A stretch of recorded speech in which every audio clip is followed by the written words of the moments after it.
Common Law and the American Government. John Adams said, "Liberty cannot be preserved without a general knowledge among the people." Common law derives from God. Common law comes from God and is the supreme law of the land.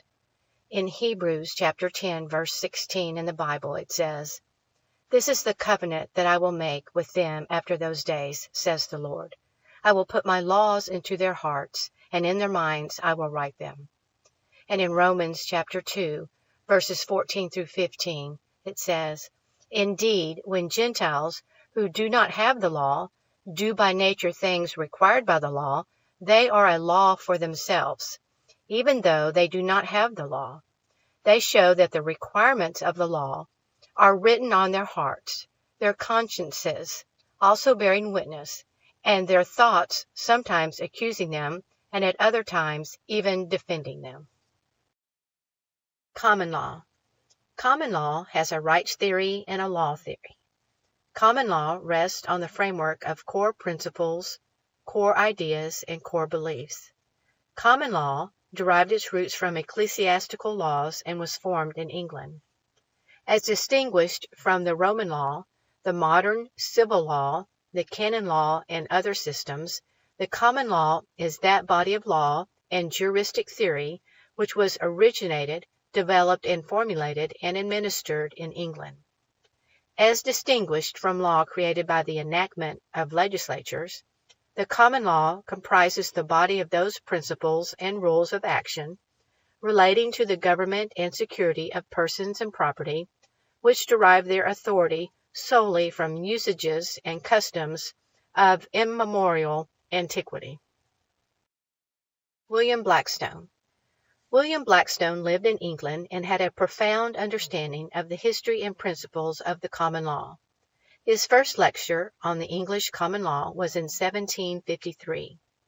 Those lectures became the basis of his 4-volume work on the Commentaries on the Laws of England from 1765 to 1769. His work had a substantial role in the birth of America through the Founding Fathers.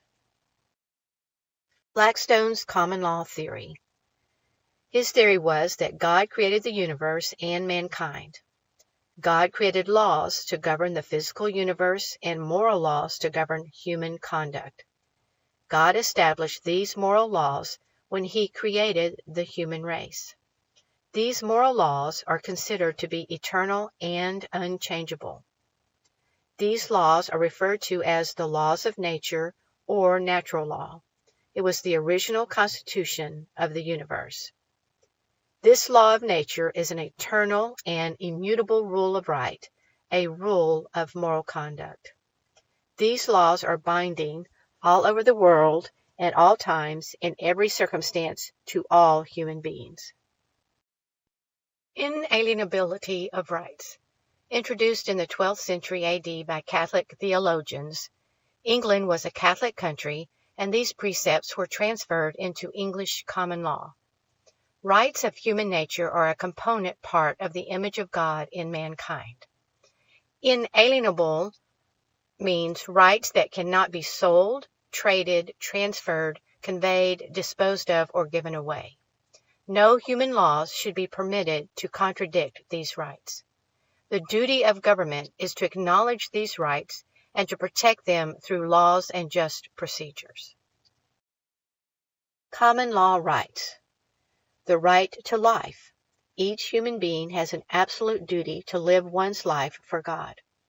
The right to property. The basic right to own property is a trait of personhood placed in human nature by the Creator. The right to liberty. Acting as one thinks fit, without any restraint or control, being a right inherent in us by birth, given by God. The right to pursue happiness. True happiness exists only in obedience to God and His laws. Inherent means to exist in, to abide in a person. Black's Law, 5th edition. Liberty. Trade liberty for safety or money, and you'll end up with neither. Liberty, like a grain of salt, easily dissolves.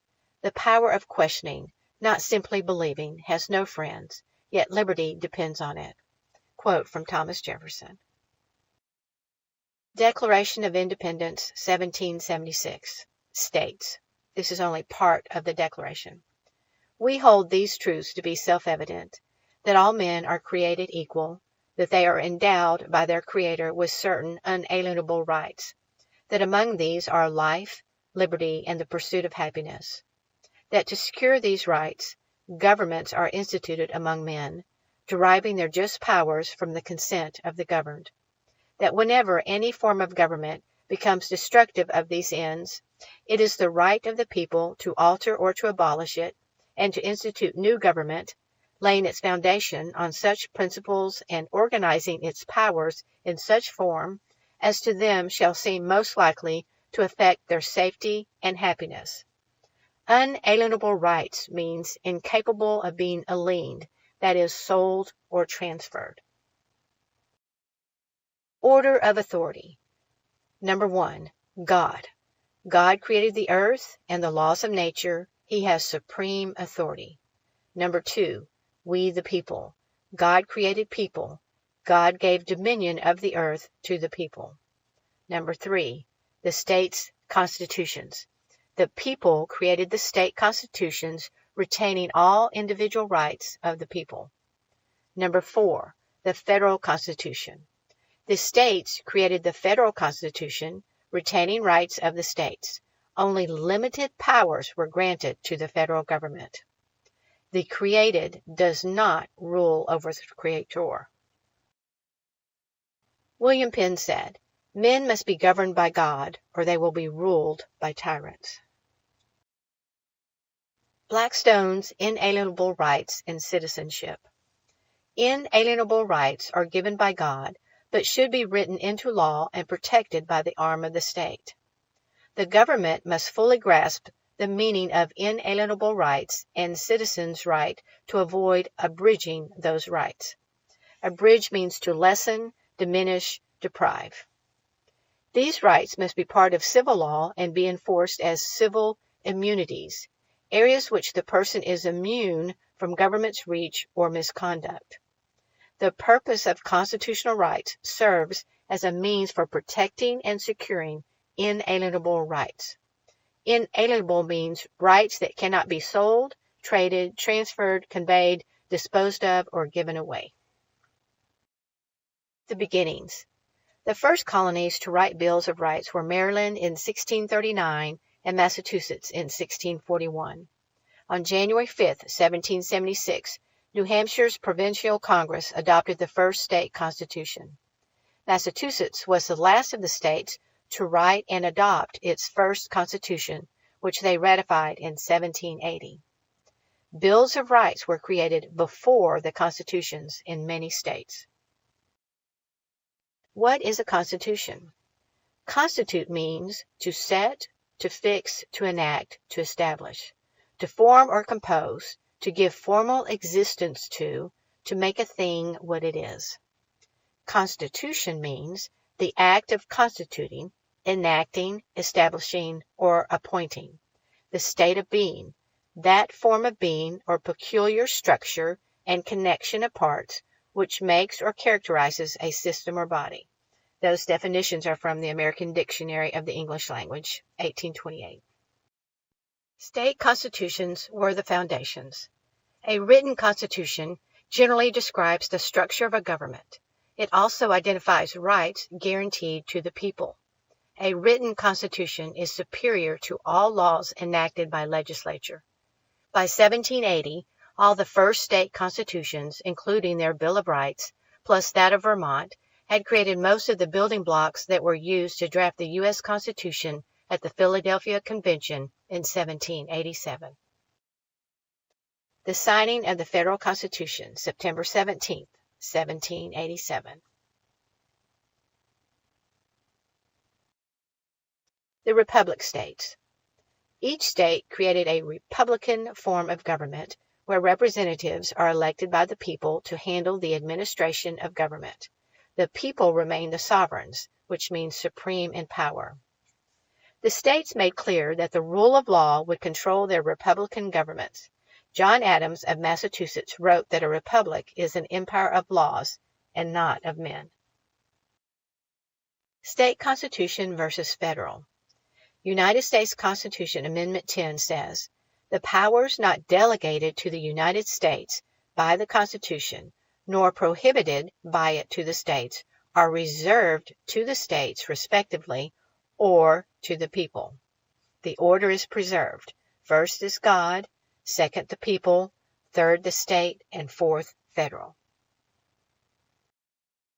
We the people. The people created the state constitutions, reserving the sovereign rights of the people in the Bill of Rights. The states got together and created a federal constitution, reserving the independent state rights and the sovereign rights of the people. The Bill of Rights are the highest laws of the land, common to all Americans. We the people have the highest status, standing, and jurisdiction under the common law, which is outlined in the state's Bill of Rights. That which was created is not more powerful than the ones that created it. Status definition. Status means standing, state or condition, social position. The legal relation of individual to rest of the community. The rights, duties, capacities, and incapacities which determine a person to a given class. A legal personal relationship, not temporary in its nature, nor terminable at the mere will of the parties, with which third persons and the state are concerned. Standing definition. Standing means one's place in the community in the estimation of others, his relative position in social, commercial, or moral relations, his repute, grade, or rank. The people created the state constitution, therefore the people are outside above it. The people are sovereign, the highest in rank. Jurisdiction definition. Juris is Latin and it means of right, of law. Dicto, Latin, means delivery, speech, pronounce. So in other words, your lawful right to pronounce. Jurisdiction means the power or right of exercising authority. These definitions came from the Noah Webster 1828 dictionary. Abraham Lincoln said, "We the people are the rightful masters of both Congress and the courts, not to overthrow the Constitution, but to overthrow the men who pervert the Constitution." In summary, common law principles come from God and the Christian Bible. God created laws of nature and gave people dominion. Common law is based on principles and rules of action relating to the government and security of people, property, and individual rights.